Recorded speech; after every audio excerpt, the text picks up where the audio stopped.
hasta agotar stock. Es presentado por Fol.cl, tu derecho a invertir. 007 de Publiguías.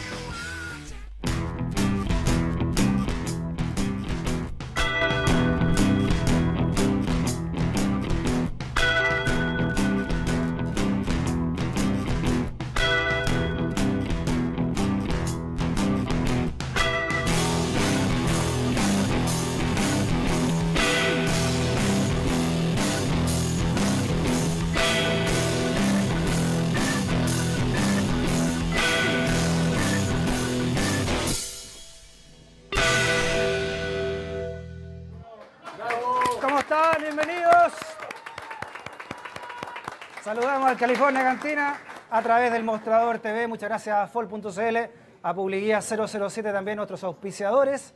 Tenemos un programa, quiero mostrar un libro. ¿Podemos mostrar un libro? ¿No? ¿A qué cámara? ¿Cuál de las 3 cámaras, 5 cámaras que tenemos? Miren, salida de paquete, la nueva mayoría y el fantasma de la concertación, por Alberto Mayor, sociólogo. Este libro recién el martes se va a conocer, pero ahora en directo, día jueves, Alberto Mayor viene aquí hasta agotar stock a presentar su nuevo libro. Otro remesón de Alberto Mayor, la nueva mayoría y el fantasma de la concertación. Pronto hablaremos con Alberto Mayor porque antes tenemos en directo a un economista que ha estado también ahí en la polémica. Dicen que es el dueño de la cocina, donde se llegó al acuerdo de la reforma tributaria. Panelista también lo tengo en la radio, en Palabras Sacan Palabras. Ahora nos viene a acompañar hasta agotar stock don Bernardo Fontaine. Bernardo, hola, hola. ¿Cómo estás? ¿Cómo Un aplauso para Bernardo Fontaine, por favor.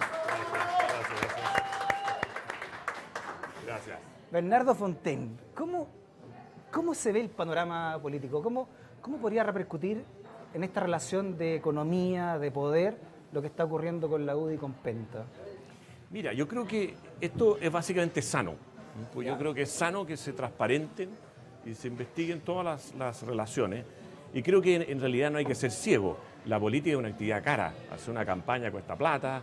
Y no solo hay que mantener la campaña. Los políticos, aunque no estén en campaña, de algo tienen que vivir. Entonces, al final, yo creo que es bueno que se sepa que esto tiene un costo. La política es muy necesaria para un país.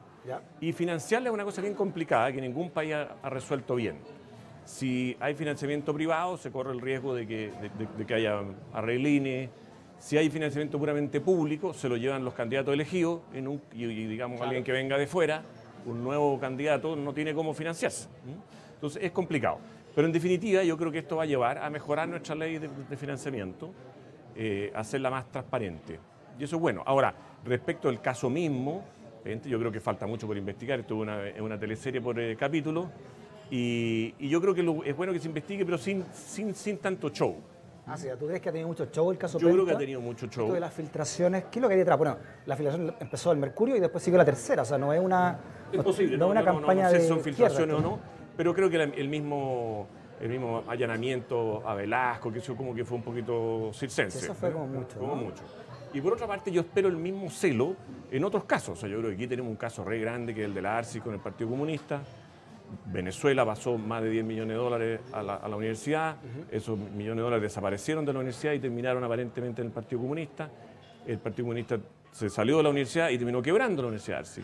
Y hoy día tenemos juicios laborales, la Universidad ARSI no cumplió con sus trabajadores, importantes académicos incluso del Partido Comunista alegan de que hubo lucro, de que se llevaron la plata, de que no fue... Y sobre eso yo creo que también hay que investigar. O sea, tú ves esto es lo que el caso Penta como una posibilidad, como una oportunidad de que se transparente la política en general. Digamos. Exacto, claro. Y creo que hay otros casos que yo no desconozco, pero me imagino que habrá que investigar también, o encontrar, porque al menos de lo que sabemos, en el caso Penta puede haber un tema tributario, eventualmente puede haber un tema de financiamiento de campaña o no, pero no hay ninguna prueba de que haya ninguna manipulación de políticos, o sea, no hay ninguna prueba de que Penta haya entregado dinero para obtener beneficios, que sería mucho más grave en realidad. Claro. Lo grave ahí es que habría entregado lo que se está investigando, se habría entregado dinero con boletas falsas. Por eso, es un tema tributario. Desfalco al Estado, exacto, ¿no? exacto, claro. Pero creo que por otra parte, aquí yo no desconozco cómo se financia, yo no soy político, no he estado en ninguna campaña, no tengo idea de cómo se financian, pero ¿quién tira la primera piedra aquí? Porque cuando uno ve la enorme cantidad de dinero que significó la campaña de la misma presidenta, por ejemplo, dice, bueno, ¿de dónde salió esa plata? No salió de los árboles. Oye, si quieres hacer una pregunta a Bernardo Fontaine, Gato HAS, Gato Haas, hasta agotar stock. Gato hasta agotar stock. Cualquier pregunta que le haga a Gato Fonten, porque estamos completamente en directo. Son las 21:07 a la California Cantina. ¿Cómo es hoy la relación entre el poder y el poder económico, el poder político y el poder económico, hoy en Chile, Bernardo? Mira, yo creo que en definitiva hay una separación importante de poderes, porque hay tribunales independientes, hay autoridades, por supuesto, democráticamente elegidas que tienen toda la credibilidad y todo el apoyo político, digamos. Y están los empresarios, por otra parte, pero yo no veo que este sea un país, digamos, particularmente corrupto, ni particularmente, digamos, desordenado. Esto no es como otros países de Latinoamérica que uno oye, en que se compran los cargos, en que se reparten las platas del Estado. Hay casos de corrupción en el Estado, en el sector privado, en todas partes, pero son casos puntuales. Entonces yo no diría que hay una relación, digamos, necesariamente maligna hoy día o corrupta, digamos, ¿no? Y creo que por otra parte es importante, y eso me preocupa también, me preocupa que si el resultado de esto fuera que nadie le dona a la política, vamos a terminar con una política famélica, y eso puede ser fatal. Entonces hay que asegurarse de poder compatibilizar que se logre el financiamiento para todos los partidos, yo no estoy hablando de nadie en particular, y para todos los que no están en los partidos, porque también interesa que el régimen sea abierto, o sea, que haya posibilidad que un candidato nuevo que no está que no tiene una red, ni un partido, pueda surgir. Tu hermano estuvo mucho tiempo a cargo del CEP, ¿no? Fue Sí. un líder histórico del CEP, del Centro de Estudios Públicos. ¿Cómo ves hoy el CEP? ¿Qué autonomía le ves hoy al CEP? ¿Y por qué es tan importante el CEP, crees tú, a nivel de encuesta? La presidenta dejó votada una actividad en LEU después de la CEP y va a juntarse con sus ministros en la moneda. Por eso más por el resultado, no por el CEP. Yo creo que, el CEP yo creo que es un centro de pensamiento importante, que ha sido básicamente liberal, pero muy abierto a todo el mundo, y que tiene una historia entonces de haber sido un centro de análisis de la realidad política y de la realidad del país importante, y donde salieron muchas iniciativas, leyes, muchas veces compartidas por distintos sectores. Entonces yo creo que eso es bueno, y eso seguramente va a permanecer así. Yo entiendo que al CEP se le ha dotado de un patrimonio justamente para tener una independencia total del financiamiento, y yo creo que va a seguir en esa línea, me imagino. Ahora, el tema de la presidenta es otro. El tema de la presidenta es que el conjunto de encuestas de Adimark, del CEP, más las CADEM que ya venían semanalmente predecibles, muestran que la ciudadanía le ha dado la vuelta a la espalda. Sí. ¿Por qué crees tú que puntualmente la presidenta le está dando vuelta a la espalda a la ciudadanía? Mira, porque yo creo que ella partió con un gobierno bien inspirado, partió definiendo la educación como un tema clave, yo creo que eso fue muy acertada, pero cuando empezó a proponer soluciones concretas, se produjo la desilusión, por dos razones. Yo creo primero porque eran las reformas, primero la tributaria, luego la educacional, son reformas técnicamente mal hechas, con poca calle, y que han tenido dos problemas. Uno ha sido que no concuerdan con las expectativas de los ciudadanos. Los ciudadanos en realidad, por ejemplo, quieren mejorar la calidad de la educación, pero el 70% prefiere los colegios subvencionados, no quiere que los arrinconen los colegios subvencionados.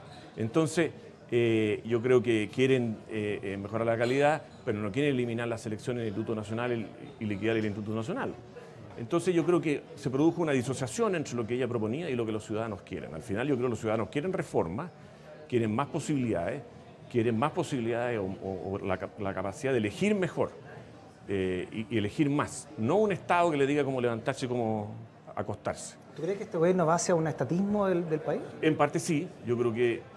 Y por otra parte creo que el otro tema es que se produce un rechazo muy grande en Chile a los sabedores de la verdad, digamos, ¿no es cierto? A un gobierno, como dijo Pepe Out, un gobierno soberbio, que no escucha ni siquiera las críticas de sus propios partidarios. Y eso yo creo que es algo que hemos aprendido. Ya en Chile hay un cierto nivel de cultura política, de educación incluso, que hace que nosotros nos sintamos libres para pensar y tener criterio para elegir, y no que nos vengan a imponer un pequeño grupo cómo tenemos que vivir la vida. Ahora, yo creo que hay una idea de tener una sociedad más colectiva y donde el Estado tenga un rol más importante. Por supuesto que sabemos que el Estado siempre va a tener un rol importante, nadie está diciendo que el Estado no exista, ¿no? Pero creo que en el tema laboral, el tema de la educación, en fin, hay que cuidar de mantener los equilibrios, de que la gente siga pudiendo manejar su proyecto de vida como quiera.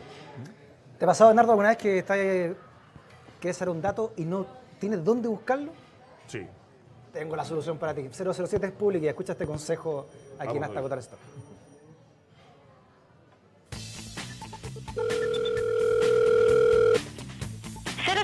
Publiguías, ¿en qué le puedo ayudar?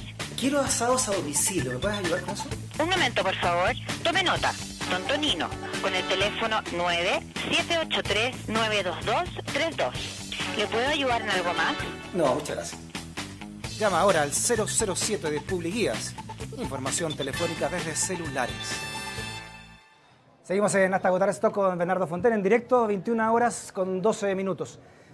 De todas las reformas de la presidenta, bueno, tú fuiste artífice del acuerdo, con básicamente el acuerdo de la reforma tributaria. Se habló de la cocina, la casa de tu hermano, pero tú fuiste uno... ¿Tú crees que ha habido acuerdo para las próximas reformas importantes que vienen? ¿Se está buscando ese acuerdo? Yo creo que es más difícil, porque son temas menos técnicos, donde hay más componente ideológico. Tan sano tampoco eso, ¿no? Yo creo que lo que sí que tiene que haber diálogo, y eso es lo que uno echa de menos, que en el tema educacional hay de verdad diálogo, y en el tema laboral ojalá lo haya. Yo creo que eso es lo importante. Yo creo que en el fondo lo que tenemos que cambiar es un cierto estilo de liderazgo. Mira, a mí se me parece que el gobierno de la presidenta se parece mucho al caso de la alcaldesa Josefa Errázuriz. O sea, tenemos dos autoridades que se eligen con una importante votación, con mucha expectación, con una idea de que vienen a hacerlo todo nuevo, con gran aspiración de reflejar lo que los ciudadanos quieren, y hasta que llegan las medidas concretas. Las medidas concretas, en un caso, la reforma tributaria, la reforma laboral, la reforma educacional, que no han gustado para nada en la población, como lo dicen las encuestas, y en el otro caso, la ley que tú le pusiste genialmente, la ley Pijama, que cierra los bares. Todo acostado a la una, ¿no? Claro, que cierra como este maravilloso lugar, por ejemplo. Entonces, o cerraba, mejor dicho, este maravilloso lugar. Entonces, casos, y también se produce la soberbia en estos casos, gobiernos comunales o nacionales que no escuchan.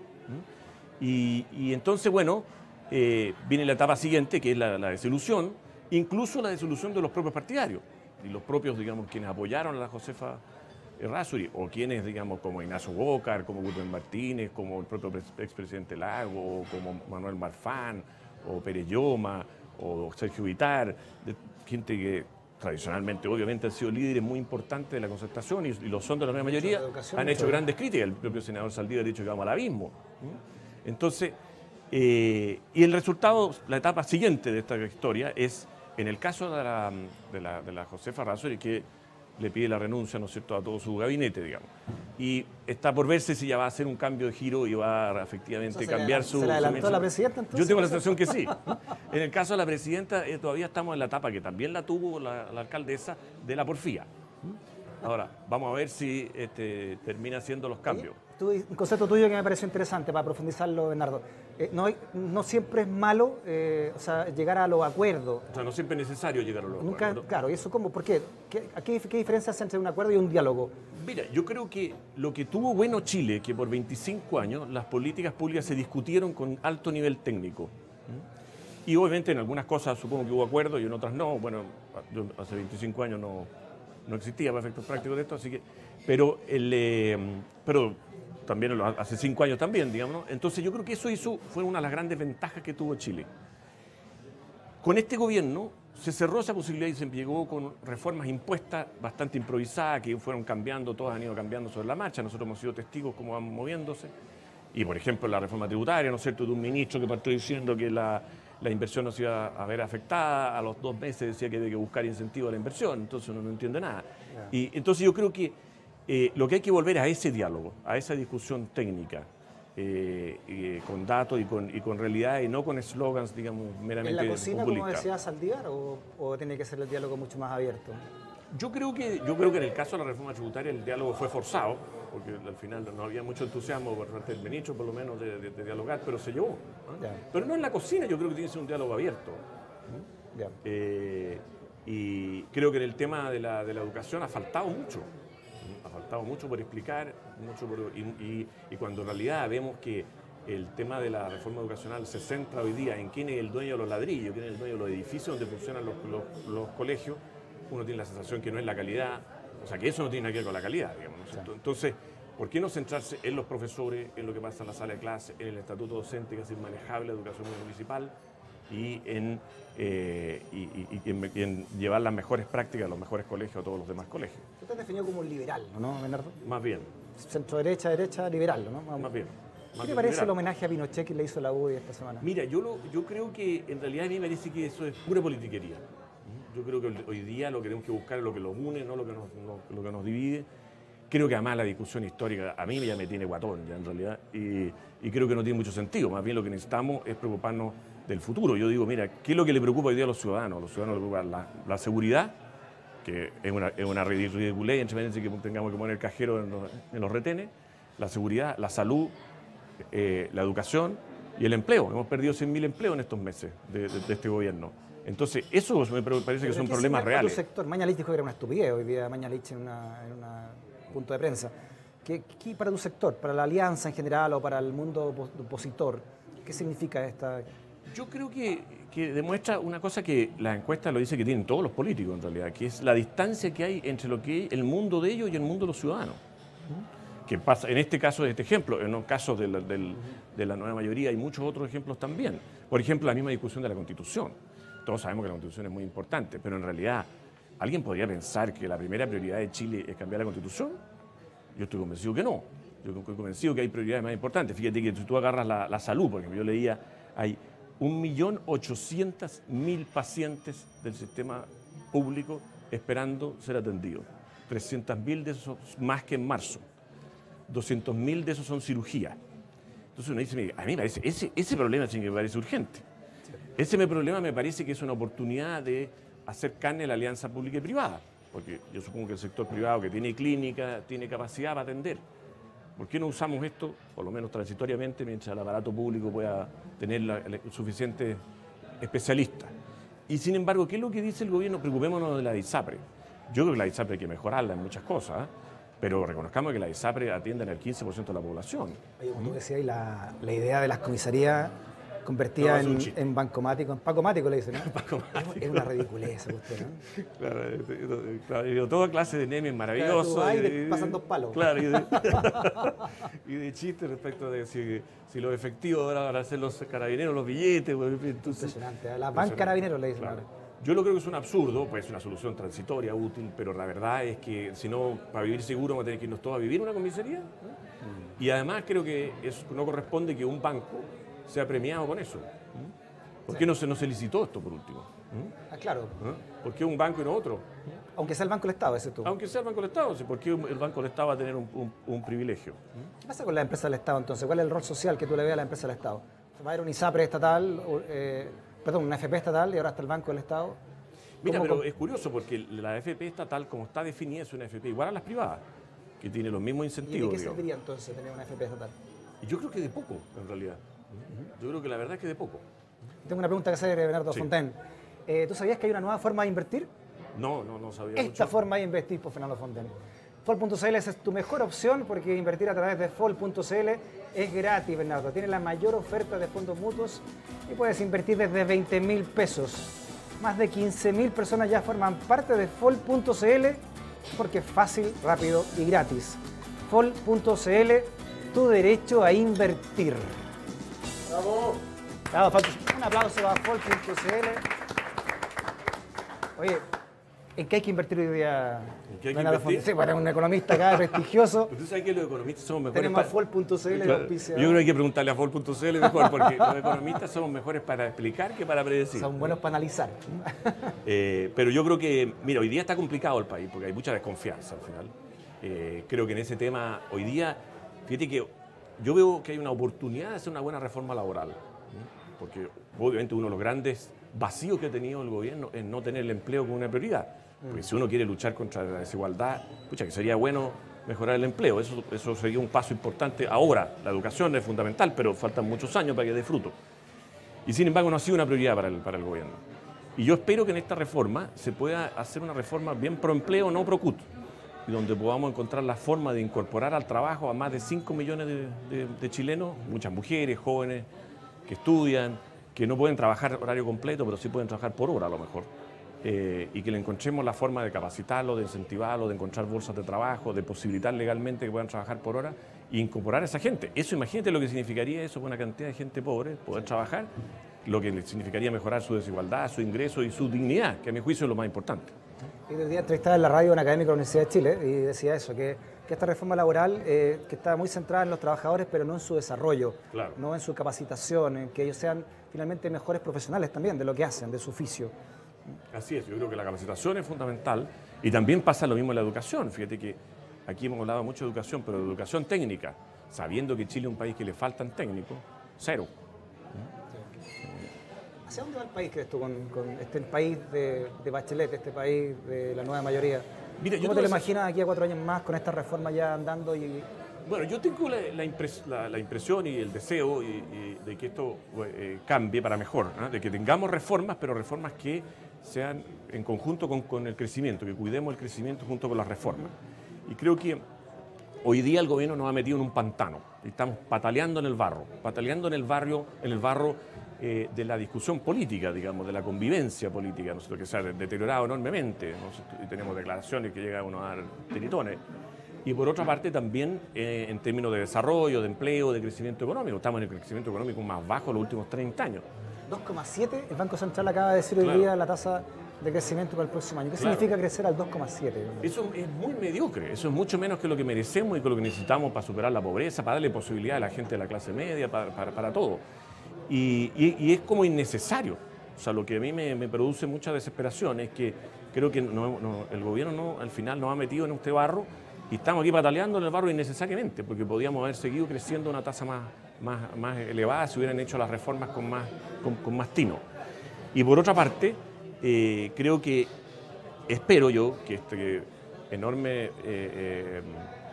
desencuentro que tiene la ciudadanía hoy día con el gobierno, que reflejan las encuestas, sea el aliciente para que el gobierno cambie sus políticas y se preocupe realmente de crecer y desarrollar. Y no es tan difícil. O sea, al final, si nosotros pudiéramos hacer 5 cosas, saldríamos de este pantano. ¿Solución sería cambiar al ministro de Hacienda? En este cambio de gabinete supuestamente esperado ya, que va a venir luego. No sé. Yo creo que más importante sería cambiar las políticas, porque aquí lo único que hemos aprendido es que la única que manda es la presidenta. Y yo tengo fe que la presidenta tiene mucho sentido común y tiene mucha experiencia y tiene que estar dándose cuenta que algo anda mal. Creo que meramente cambiar los ministros por cambiarlos no conduciría a nada. Ahora, para que su cambio de política tenga, yo creo, credibilidad, va a tener que cambiar los ministros. Porque si no, va a sonar como que no... ¿Cómo te gustaría que fuera el próximo ministro de Hacienda? Andrés Velasco, sí. Quiero Andrés Velasco de vuelta. ¿Cómo sería el...? Mira, yo creo que la nueva mayoría tiene excelentes técnicos, ¿no? Tiene muchos, digamos, así que yo creo que tiene ahí para regodearse. Y yo creo que tiene que ser un hombre técnicamente capaz, pero que tenga obviamente un manejo político y tenga claridad de las prioridades. Yo creo que independientemente de que Alberto Arenas es un tipo sumamente capaz, además en lo personal es muy agradable. Lo que pasa es que se le ha enredado esto de tal forma y ya como que ha agotado su cuenta corriente. Fíjate que cuando un ministro dice en una declaración que dijo el otro día, por ejemplo, que ahora el próximo año ya no vamos a crecer al 3,6, como dijo él en el presupuesto, sino que vamos a crecer un punto más que este año. O sea, si este año crecemos 1,5, vamos a crecer 2,5. Y eso con, no me acuerdo bien, 2 meses de diferencia, digamos. Un ministro que cambia las proyecciones de esa velocidad, digamos, pierde mucha credibilidad, ¿te fijas? Entonces yo creo que él realmente se ha enredado en sobreprometer muchas cosas y no ha establecido cuáles son las prioridades. En parte la presidenta buscó un diseño en que el ministro de Hacienda no fuera tan fuerte. Y eso yo creo que resultó fatal. Porque desde la dictadura que los ministros de Hacienda han sido el filtro. Han sido el filtro para asegurar... el trauma de tener un ministro de Hacienda tan fuerte probablemente, al lado, ¿no? Como probablemente. Velasco. Pero la verdad es que todos nos acostumbramos a tener un ministro de Hacienda que fuera el filtro de las reformas para que fueran económicamente correctas, digamos, y técnicamente correctas. Todos liberales como tú. Claro, unos más y otros menos. No, yo en general. Otros más, otros menos. Pero yo creo que Arenas también. Entonces yo creo que ahí, dígame, y yo lo que espero es que esto cambie y el país salga adelante, porque al final lo que nos interesa es que a Chile le vaya bien, a la presidenta le vaya bien y al gobierno le vaya bien. Para mí, que yo no estoy en ningún partido político, no me interesa en realidad que le vaya mal. Y creo que y merecemos mucho. Fíjate que nosotros tenemos un país que ha salido de las crisis más horrorosas, ha salido de los terremotos más tremendos, de incendios, de catástrofes. Entonces, hoy día no tenemos ninguna catástrofe, no hay ninguna crisis mundial. Como dijo Ricardo Lago, aquí lo único que falta es voluntad política, porque no tenemos ninguna crisis. Pero bueno, Fonten. lo importante es que salgamos adelante y eso es lo que yo espero y yo estoy confiado que así va a ser. Muchas gracias por haber venido, Bernardo Fonten. Muchas gracias. Un aplauso para Bernardo Fonten, Siempre, muchas gracias. economista. Son las 21:27. Bernardo, antes que te vayas, mira, te quiero mostrar este libro. La nueva mayoría y el fantasma de la concertación. Lo nuevo de Alberto Mayol. Lo lanza el martes recién, pero lo viene a presentar aquí en exclusiva hasta agotar stock. Una pausa. Volvemos con Alberto ansiosos de leer Mayol el libro de Alberto, que y el siempre son muy Nefkis. buenos los libros. ¿Cuál sí. será el fantasma? ¿La forma de quién tendrá el fantasma?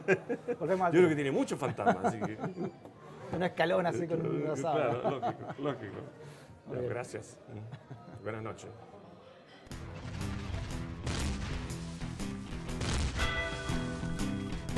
Aún queda stock. Hasta agotar stock. El primer streaming show de las redes sociales.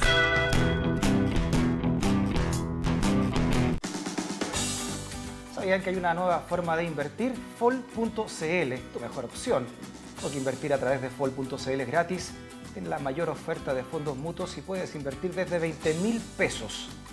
Más de 15.000 personas ya forman parte de Fol.cl. Porque es fácil, rápido y gratis.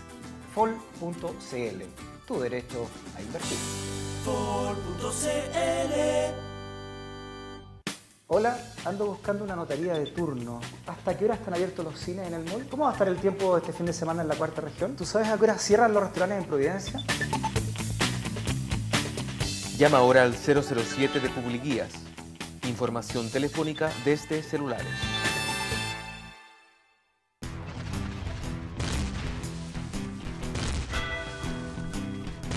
Aún queda stock. Hasta agotar stock. El primer streaming show de las redes sociales.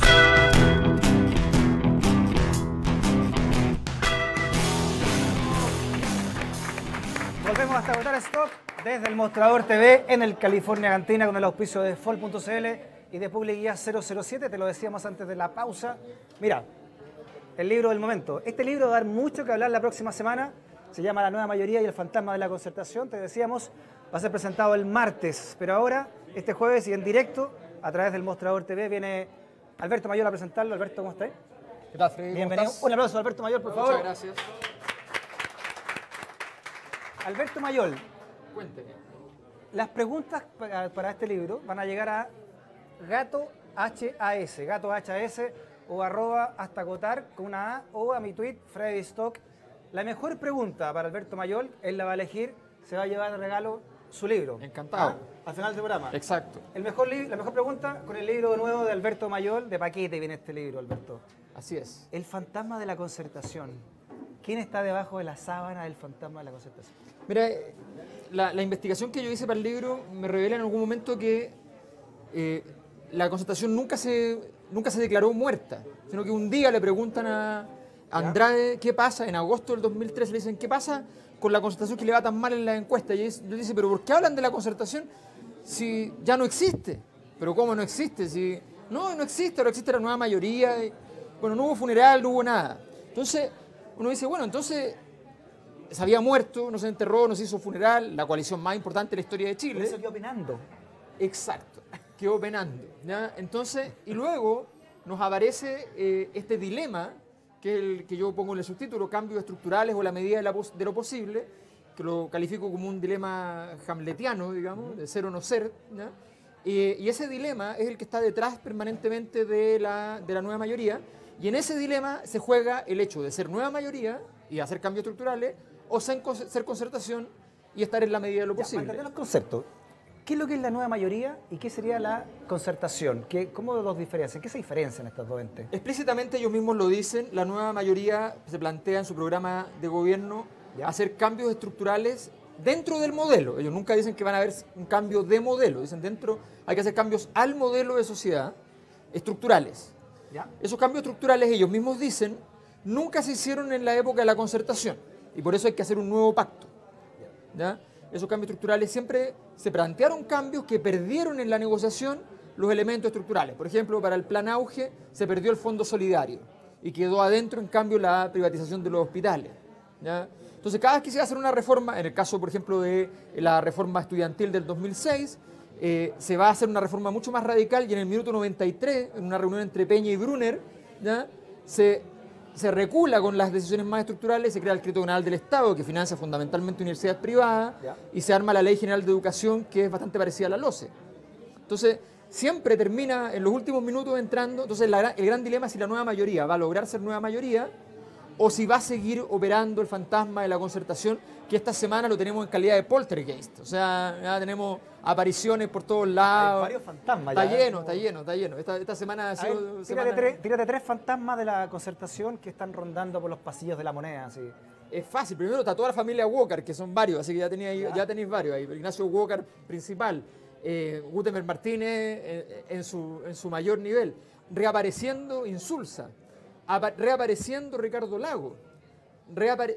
Apareciendo siempre por detrás, pero articulando muy claramente lo privado con lo público, un puente de plata entre lo público y lo privado, Enrique Correa. O sea, ahí tú tienes ya un grupo muy, muy rearticulado que la nueva mayoría no ha sido capaz de aparecer y decirle, recordemos simplemente que Piñera increpa al gobierno por sus medidas y Peñalillo le da muy duro. Y la semana siguiente increpa Lagos al gobierno mucho más duramente que Piñera incluso. Y Peñalillo dice, no, este es un hombre de Estado, es una cosa fantástica. Entonces, aquí tenemos los fantasmas muy, muy fuertes. Oye, y siempre se dijo, o lo dijo la concertación, que los cambios no habían podido ser por el Parlamento, porque tenían a UDI poderosa, no sé, 40 parlamentarios en la UDI, un tercio de la Cámara estaba en nombre de ellos. ¿Fue realmente por eso los cambios de la concertación o tú crees que no hubo voluntad, no hubo ganas de hacer esos cambios? Mira, es difícil... Porque ahí, es difícil saberlo porque siempre hubo alguna clase de manejo político para evitar que quedara explícito algo que hoy día queda bastante explícito. En la investigación aparece que hay un grupo dentro de la concertación y hoy dentro de la nueva mayoría que siempre juega lo siguiente. En muchas de las votaciones no se aprobaron ciertos cambios porque un par de parlamentarios, normalmente de la democracia cristiana, ¿ya? No exclusivamente, pero normalmente de la democracia cristiana, se salían del bloque que estaba votando a favor de una reforma estructural y votaban en contra. Y ellos decían, la democracia cristiana decía, no, pero no podemos decir nada porque es una visión personal, qué sé yo. ¿Sí? Y eso quedó muy en evidencia cuando la democracia cristiana enuncia de un modo indirecto que no querían, por ejemplo,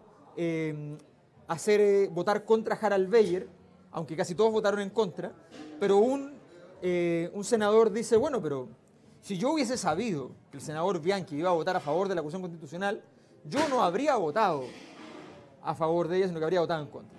Entonces ahí queda en evidencia que ellos buscaban siempre mostrar como que estaban más o menos por estos cambios, pero en general no. Así que yo diría que no es tan real eso de que están los votos, pero está el tema de los votos y era un factor. Hoy día, sin embargo, el factor evidentemente no es ese, y sin embargo, ya la primera reforma la tuvimos, una reforma que es mucho más tenue de lo que se esperaba. La tributaria. Ya la educacional, la tributaria, explícitamente lo dice el presidente de la Asociación de Bancos, él se siente el padre de la guagua. ¿Ya? Hay varios padres allá. Hay hartos padres. Estaba uno acá. Estaba buena la fiesta. Al menos estaba el tío acá, sentado. Está el padrino acá. Está el padrino de la guagua. Pero después, ahora estamos con la reforma educacional y hay otros padres de la guagua ahí que son más callados, por lo menos, pero que es la iglesia. Y la reforma laboral, los padres de la tributaria se están organizando para ir a la fecundación in vitro. ¿Ya? Y así están apareciendo para cada una de las reformas padres que no estaban originalmente en los papeles. Ya que nombra a la iglesia, Alberto, ¿cuál ha sido el rol de la iglesia en esta reaparición de fantasmas? Muy importante, porque la iglesia chilena está muy bien representada por la DC en el sentido de que hay dos almas en la iglesia chilena. Un alma más progresista, que ha sido muy atacada por la iglesia conservadora en estos días, de hecho. Incluso se hizo una operación para poder acusarlo en el Vaticano por sus dichos. Y una iglesia muy conservadora, muy vinculada a la iglesia más conservadora de España y a la área más conservadora del Vaticano. La de Sati esa, ¿no? Claro, la de Sati y de Angelo Sodano en el Vaticano, la de Juan Pablo II, ¿ya? La del Opus Dei, los Legionarios de Cristo, que a pesar de todo el daño, la de Caradima, a pesar de todo el daño estructural por los casos de O'Reilly, con los casos de abusos sexuales, y a pesar de todo el daño estructural por una iglesia que la Iglesia del Vaticano declaró en estos últimos años que se iba a retirar del mundo de los negocios, que iba que se iba a acabar esta vinculación con los negocios. Aquí en Chile se mantiene fuertemente vinculada al tema educacional, se mantiene fuertemente vinculada a una visión conservadora y esta iglesia chilena aparentemente participa además en el esfuerzo incluso por desestabilizar a Francisco I, el ala más conservadora, ¿ya? Por desestabilizar a Francisco I junto con el grupo más conservador. Por tanto, ahí tenemos un actor que ha sido muy relevante y que ha logrado con la astucia de Gutenberg Martínez alinear a la democracia cristiana incluso en todas sus alas progresistas, convenciéndolos de que Peña y Lillo y el bacheletismo quieren aislar a la democracia cristiana, convenciéndolos de que están siendo atacados. Este enemigo externo, esta visión del enemigo externo que se ocupa mucho en la estrategia... ¿Está operando la iglesia a través de la ADC en el gobierno? Está operando la iglesia a través de la ADC y está operando la ADC en favor de la iglesia en una unidad absoluta por el lado de Gutenberg Martínez, por el lado de los colegios católicos que han hecho amenazas absurdas. Aquí hay amenazas como, por ejemplo, de que se van a cerrar muchos colegios y qué sé yo. Nadie le ha importado todos los colegios que se han cerrado en Chile en estos últimos 7 o 10 años. 3.000. 3.000 se calcula aproximadamente de los públicos en estos últimos 6 años, colegios municipales, normalmente en pueblos pequeños, normalmente con un periodo que se demora en caer esos colegios, en morirse, con cursos que están de repente con varios estudiantes por cada sala, con varios niveles en la misma sala. Esos colegios a nadie le ha importado y normalmente son en pueblos pequeños, en provincia, en lugares más pobres. Por tanto, a nadie le ha importado. Y hoy día que se habla de que se podrían cerrar, falsamente además, normalmente es falso, esos colegios, ¿ya? Resulta que aparecen y amenazan a los padres. Entonces le dicen, no, nosotros vamos a cerrar en estas condiciones. Y los padres se desesperan y vemos lo que hemos visto. Yo tengo un dato. A ver. Cuando estáis con alguna duda así de ir una respuesta rápida, ¿Ya? marca este número y te lo va a solucionar 007 de Publiguías.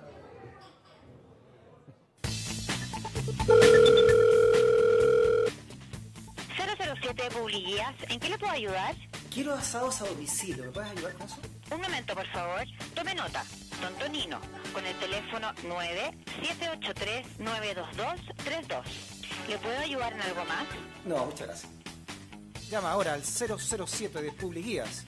Información telefónica desde celulares.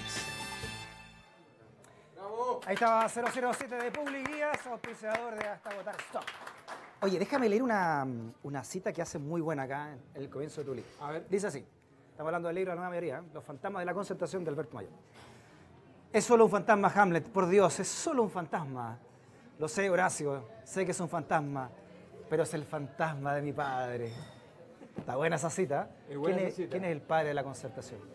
De la nueva mayoría. Es que el padre de la nueva mayoría, o sea, esto nace... No, pero ¿quién es el padre de esa concertación? De esa concertación Que ataca a la nueva mayoría.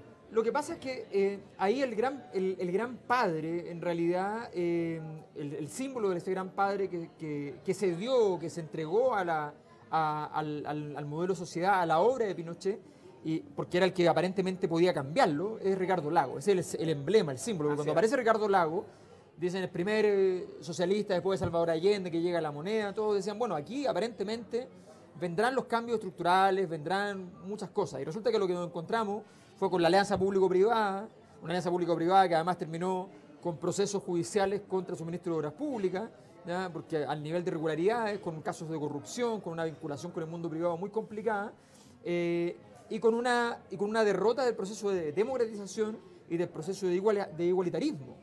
Esa gran derrota, ese gran padre es el padre de la concertación porque era además el nombre prohibido, el nombre que la DC había dicho, no, que si ponen a Ricardo Lagos esto se va a desestabilizar. Resulta que ponen a Ricardo Lagos y termina siendo aplaudido por los empresarios. Ya, pero un padre bueno, Alberto, es como un Darth Vader en la cuestión. ¿Qué vos lo ves tú? No, hay unos padres también que son buenos. Yo creo que aquí hay un problema grave. O sea, yo creo que Ricardo Lagos representa una coalición política que incumplió su mandato histórico. El mandato histórico de la concertación no era simplemente ganarle a Pinochet y sacar a Pinochet como figura, era modificar la obra de Pinochet, porque si no, no tenía mucho sentido, era simplemente acabar con... Y habían 4 mandatos.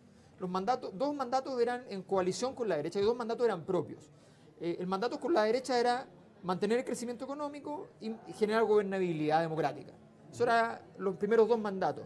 Pero los otros 2 mandatos, que eran los que le habían dado la identidad a la concertación, no olvidemos crecer con igualdad, era igualdad económica y democratización política. Esos 2 mandatos son incumplidos. quedan pendientes. Y la nueva mayoría nace entonces de esta concertación que dice, bueno, vamos a tener que ir adaptándonos a los tiempos. Y aquí está el tema central. La concertación se le puede acusar de muchas cosas, pero al menos tiene una virtud politológica, maquiavélica si tú quieres, ¿ya? Que se adaptó bien a una época despolitizada, a una época completamente ajena a los cambios estructurales, donde la gente decía, pero ¿qué importa la Constitución? ¿Qué importa la educación? ¿Qué importa la salud? La nueva mayoría nace para procesar una época completamente diferente y sin embargo empieza a aplicar la misma receta, ¿ya? La misma receta de la concertación. No digo porque quiera, digo porque es lo que está ocurriendo, ¿ya? Lo que le está ocurriendo es que lentamente la concertación empieza a tomarse la escena y este fantasma empieza a ser como los otros, al final, como la película de los otros, donde los fantasmas al final era toda la película. O sea, uno dice, el final de la película, ¿viste? Que hay gente que no la ha visto. Hay gente que no, ya lleva 10 años. Entonces, claro, donde los fantasmas al final uno está viendo a los personajes que les penaban y realmente los que penaban era la realidad. Era la realidad. Y entonces aquí hay una cuestión que está al revés, está invertida y donde la nueva mayoría no ha logrado. Analogía de lo otro. Claro, y no ha logrado porque además Michelle Bachelet durante la campaña muy astutamente se convirtió en un escenario. Ella era el escenario donde todas las fuerzas políticas a través de ella podían hablar. Yo pongo muchas citas donde todos dicen cosas que supuestamente dice Bachelet, que no ha dicho, pero que además son contradictorias unas con otras. Pero era la campaña, uno lo puede entender. Sí. Cuando llega el momento de gobernar, tú tienes que transformarte en actor. Y esa conversión en actor, muchos no le han permitido a Michelle Bachelet hacerlo. Entremos en el personaje Bachelet dentro de estos fantasmas. Sí. Decíamos que Ricardo Lagos es el padre de la nueva mayoría, este padre de la concertación, que viene de la concertación. ¿Qué sería Michelle Bachelet? A ver, Michelle Bachelet, yo siempre he hecho el análisis de que hay un componente cristológico en la mirada de Michelle Bachelet. Ella tiene un carisma. Lo escribiste en una columna del Mostrador. Sí, lo escribí hace algún tiempo, lo escribí en realidad en el 2005, en una investigación. Lo tengo publicado, o sea, en realidad era lo que pasa es que se ha confirmado la hipótesis cristológica. Yo, mira, tengo un párrafo que lo puedo citar. Dale. Dice, Michelle Bachelet atraviesa nuevamente el dilema existencial. Ser o no ser. Debe decidir si intenta los proyectos de cambio estructural o si se somete a la medida de lo posible. Debe decidir si levantar la voz y afrontar los conflictos o si le bajará para evitarlos. Su historia es difícil. Cuando ha querido llevar a cabo sus proyectos más democráticos, la suerte o el talento la han abandonado. Cuando se ha sometido a las fuerzas del destino fáctico del Chile militar y eclesial, sus días han sido tersos y sin bruma. La decisión es difícil. Es ser la mujer que cambió la historia y quizás ser crucificada, o ser la mujer que administró el poder de los herederos de la dictadura e irónicamente ser santificada sin dolor. Es un dilema para el cual su primer gobierno tuvo una respuesta clara: ser santa aunque fuese en base a una tradición. Es un dilema sobre el cual su segundo gobierno no ha pronunciado el verbo que separa la luz de la oscuridad. Ese es el gran problema. Ella tiene que definir ahora hacia dónde mira. Si mira hacia la retroexcavadora, ¿ya? O si mira hacia la cocina de Saldívar. Ese es el gran dilema. Después de 400 páginas de tu libro, de esta investigación, ¿cómo podríamos definir a la presidenta Bachelet? ¿Cómo? Desde su carácter a su forma de relacionarse con su gente, con su gabinete, con su equipo. Michelle Bachelet, a mi juicio, es el último reducto de un proceso social y político que llamamos transición. Michelle Bachelet es el emblema de un proceso en el cual había que alivianar la política después de un proceso muy duro que los chilenos quisieron omitir, eludir, olvidar. Y Michelle Bachelet, por tanto, le toca llegar a cerrar esta puerta. Ella dice, vamos a abrir una nueva era. Y existía la posibilidad de que ella hiciera la conversión del último bastión del modelo anterior al nuevo bastión de la nueva era política. Sin embargo, ese dilema todavía está sin resolver. Michelle Bachelet hace muy bien lo anterior, representa muy bien la transición, pero representa una transición más blanda, más próxima a la gente, con más empatía, con más capacidad de comprender el dolor de la ciudadanía. Pero no trae un remedio para ese dolor. Ella ahora quería traer los remedios. Y cuando llega con los remedios, aparece el conflicto interno. Y aquí hay algo muy importante. El problema de Michelle Bachelet no está solamente en la presión de los grupos empresariales o de la iglesia. El problema está adentro. Si uno mira toda la historia del proceso, durante todo la negociación del programa de gobierno, durante enero, cuando se define cómo iba a ser la nueva mayoría, enero del 2014, ¿ya? Durante el inicio del gobierno, durante todo ese proceso, han habido muchos que le han dicho hay que retrasar las cosas. Ahora le dicen hay que cambiar el gabinete.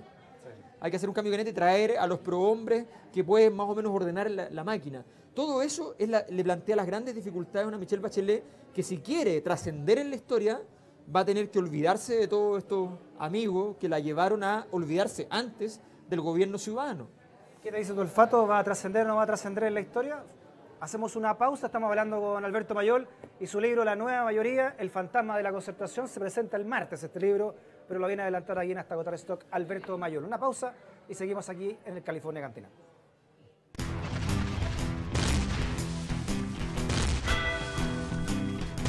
Aún queda stock. Hasta agotar stock. El primer streaming show de las redes sociales.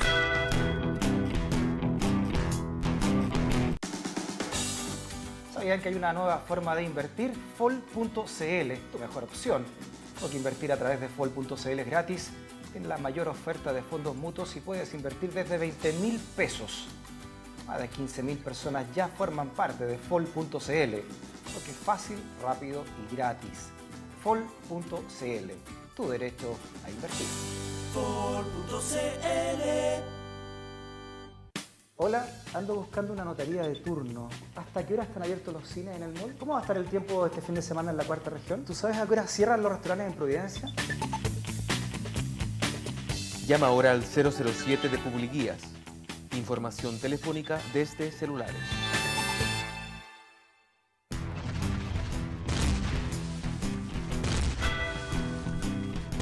Aún queda stock. Hasta agotar stock. El primer streaming show de las redes sociales.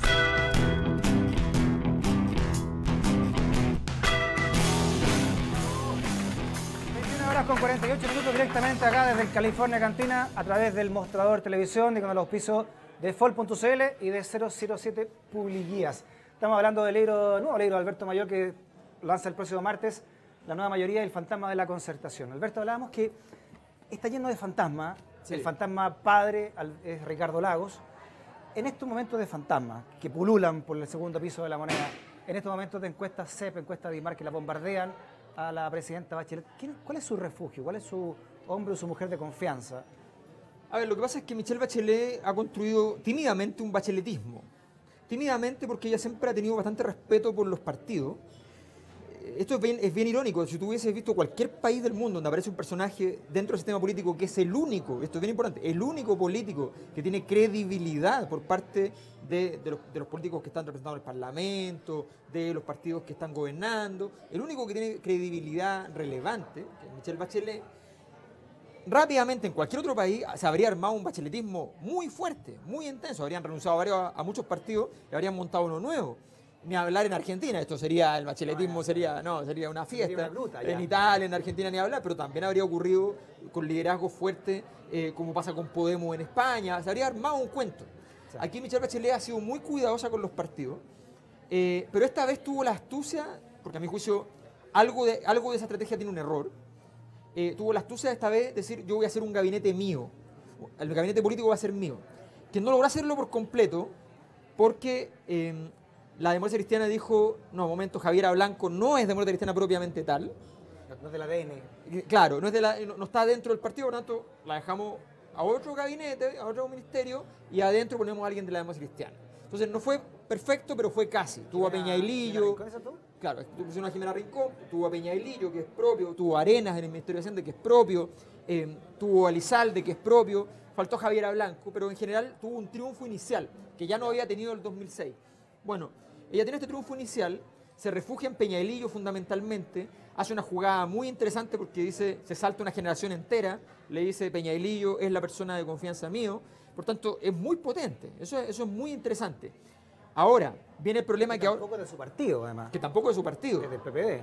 Claro, y ahora viene el gran momento donde además, bueno, ella está levantando una candidatura para el Partido Socialista para tener algo donde competirle a Escalona, donde poder tener al partido, que no le pase lo que le pasó a Piñera, que no era capaz de tener a su propio partido alineado, ¿ya?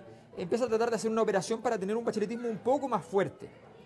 Sin embargo, los partidos esto lo han visto con muy malos ojos, muy malos. Y Peñalillo es el objetivo, porque es el símbolo de todo esto. ¿Pero es un refugio Peñalillo de la presidenta Bachelet? Yo creo que es el refugio y es la respuesta.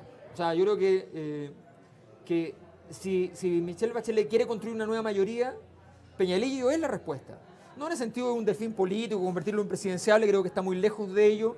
El hecho de que haya tenido que recular frente a Ricardo Lagos ya lo pone en una segunda división, creo que ya no... Sí, reculó contra Ricardo Lagos. Claro, porque cuando tú dices que Ricardo Lagos tiene toda la razón, cuando él dijo que no tenían pantalones, que le faltaba carácter, que le faltaba voluntad política. Falta voluntad política, no puede ser. O sea, tú tenías que salir a decirle, un momentito, el que estoy de ministro de Interior aquí soy yo y usted está ya en calidad de ex algo importante. Eso no lo hizo, yo creo que ahí cometió un error importante Peñalillo.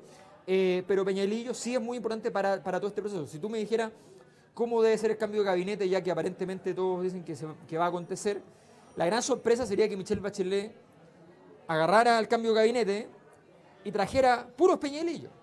Espérate, tú dices que este cambio de gabinete que se espera y se cacarea, no sé, ¿Peñalillo está seguro? Yo creo que sí. Que sí. Sí. Oye, en la primera ministro del Interior de Bachelet, ¿no se olvida esta cuestión en su gobierno? El primer gobierno fue Andrés Saldívar. Sí, pues, pasamos de... Factum totum de la DC. Exacto. No, el cambio, por eso te digo que el cambio es muy radical en la apuesta política que ella hace. Se dio cuenta de esto, pero no ha tenido la consistencia de mantenerse en esta ruta. Por eso te digo, si todos están esperando que el cambio de gabinete significa la llegada de los prohombres antiguos de la cocina de Saldívar, de Insulza que se le va a acabar la pega pronto en la OEA, ya, abril del 2015, él anunció hace tiempo, dijo, abril del 2015 yo estoy disponible, digamos. O sea, aquí hay una serie de cosas que pueden ocurrir próximamente, pero resulta que yo creo que si ella quiere mantener la lógica de la nueva mayoría, lo que tiene que hacer es sorprender y decir, nadie viene del viejo mundo y solo miro hacia adelante, hacia un nuevo mundo con una generación nueva. Oye, Alberto, ¿y cómo ven estos fantasmas de la concertación la arremetida de Marco Enrique Sominami en la encuesta? Es una buena... Bueno, yo creo que cualquier cosa que haga ruido a los fantasmas de la Constitución les molesta mucho. De hecho, les molesta a cualquiera que se salve. La estrategia, que es una estrategia muy mala a la larga, es la siguiente. Que no quede nadie vivo. Esa es la estrategia de los fantasmas de la Constitución y de la derecha también. Ya que estamos todos medio muertos, que no quede nadie vivo. ¿Ya? Así que aquí la lógica es los zombies. ¿Ya? O sea, que los zombies gobiernen. Esa es la búsqueda. Y en esa búsqueda yo creo que hay un esfuerzo por dejar que cualquiera que tenga alguna credibilidad o que quede parado, le van a dar muy duro. Creo que de hecho Marco Enrique Sominami cometió un error este fin de semana en salir muy presente porque como que se mostró y dijeron, ya, tenemos dónde apuntar, tenemos una nueva víctima.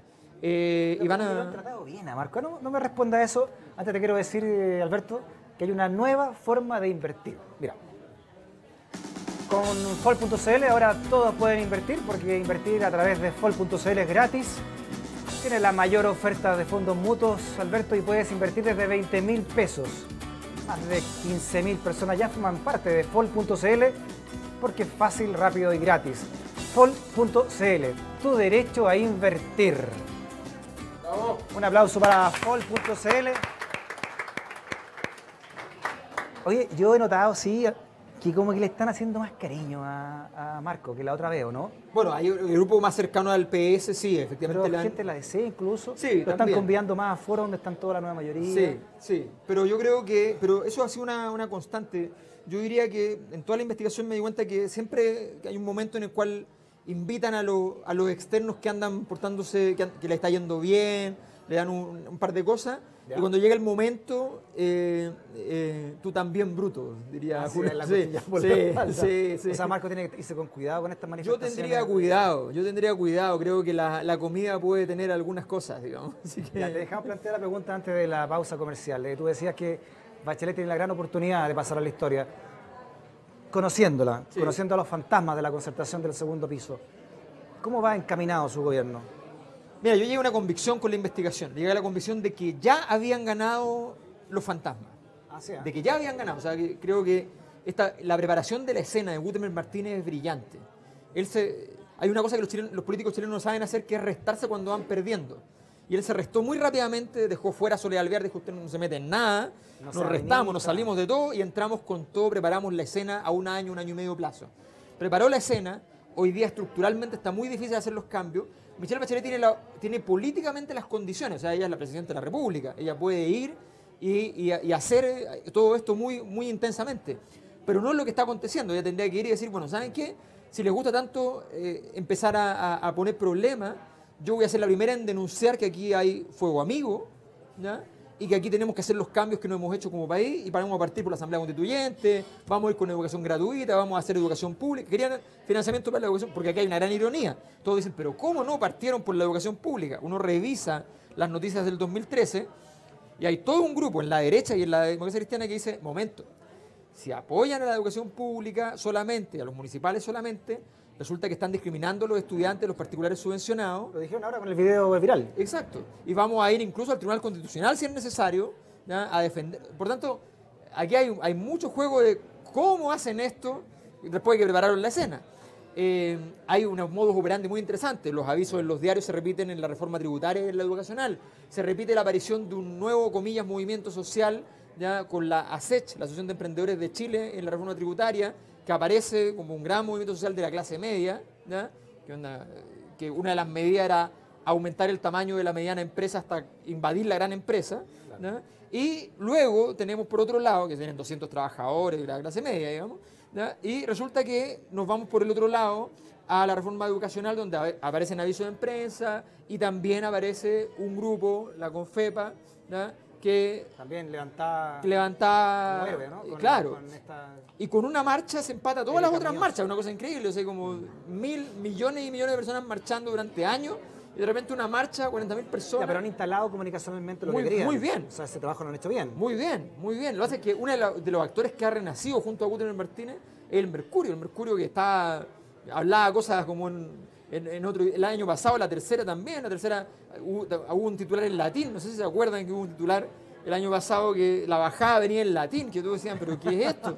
Ya no se les entiende nada, digamos, ¿ya? Que para peor tenía significado respecto a la noticia, era interesante. Bueno, resulta que ahora los diarios son pertinentes, estos diarios conservadores tienen capacidad de pertinencia y han logrado reposicionarse. El Centro de Estudios Públicos, que le inyectaron $50 millones Y pusieron a Harold Bey a cargo. Pusieron a Harold Bey, lo levantaron de nuevo, desde la acusación constitucional, lo ponen a él, muy de trinchera. Así que, no, aquí hay un reposicionamiento intenso, de los fácticos también. Última pregunta, Alberto Mayol. El padre fantasma, tú decías que es Ricardo Lagos Escobar. Hace un par de semanas, sentado en esa misma silla, Marco Enrique Sominami me dijo que yo quiero ir a primaria con la nueva mayoría y me gustaría enfrentarme a Ricardo Lagos Escobar. Y dije, pero va a tener 80 años. Me dijo, no, está completamente vigente, podría ser candidato. ¿Puede ser candidato de esta nueva mayoría o lo que se llame en 3 años más? A ver, Chile es un país donde de pronto estamos por los cambios y aparece el problema del orden y todos retornan al orden. Por tanto, puede ser candidato. Ahora, si uno mira el mundo y mira los procesos sociales, yo termino la tercera parte del libro, la primera es la nueva mayoría, la segunda es la concertación, y la tercera es un análisis de procesos sociales contemporáneos. Y en esos procesos sociales contemporáneos estamos hablando de fenómenos que la élite política chilena no está leyendo por ningún lado, que está mucho más parecido a lo que pasó en España con Podemos, lo que está pasando en muchos otros países con los movimientos sociales que se están articulando. Da la impresión de que Ricardo Lagos es como retrasar los cambios estructurales de Chile 20, 30, 40 años. O sea, es una maniobra muy extraña. Ahora, de que es posible que sea un candidato viable para la siguiente elección, no tengo ninguna duda de que hay muchos que así lo creen, y esto se define en algunos partidos, por tanto puede ocurrir. Ya. El ganador. No sé si iría a primaria, sí. No le gustan las primarias. La tira por debajo, no está a su altura. No. Ganador de la pregunta, Alberto Mayol. Pedro Ayala pregunta, ¿existe la remota esperanza de que la élite chilena se dé cuenta que las monarquías se cambiaron por repúblicas hace mucho tiempo? Mira, el penúltimo capítulo, sobre la élite chilena digo, una élite ciega y que no quiere ver. Así que, clarísimo, no se van a dar cuenta de que hay... Pedro Ayala, ganador entonces de este libro. Ganador. ¿Cuándo lo viene a buscar? ¿La próxima semana? ¿Acá? La nueva mayoría y el fantasma de la concertación de Alberto Mayol. Un aplauso a Alberto Mayol. Muchas gracias, Alberto, por haber venido a presentar tu libro acá hasta Votar Stock. Muchas gracias. Sí, muy bien, nos vamos a leer todas las vacaciones. Eso, un gran libro para las vacaciones. Sí, pues. Ya, 22 en punto. Termina en directo hasta Agotar Stock desde el Mostrador TV, desde el California Cantina, gracias a Fol.cl y a 007 Public Guías. Muchas gracias por la sintonía. El próximo jueves, desde acá, otro hasta Agotar Stock. Chao. Hasta Agotar Stock fue presentado por Fol.cl, tu derecho a invertir. 007 de Public Guías.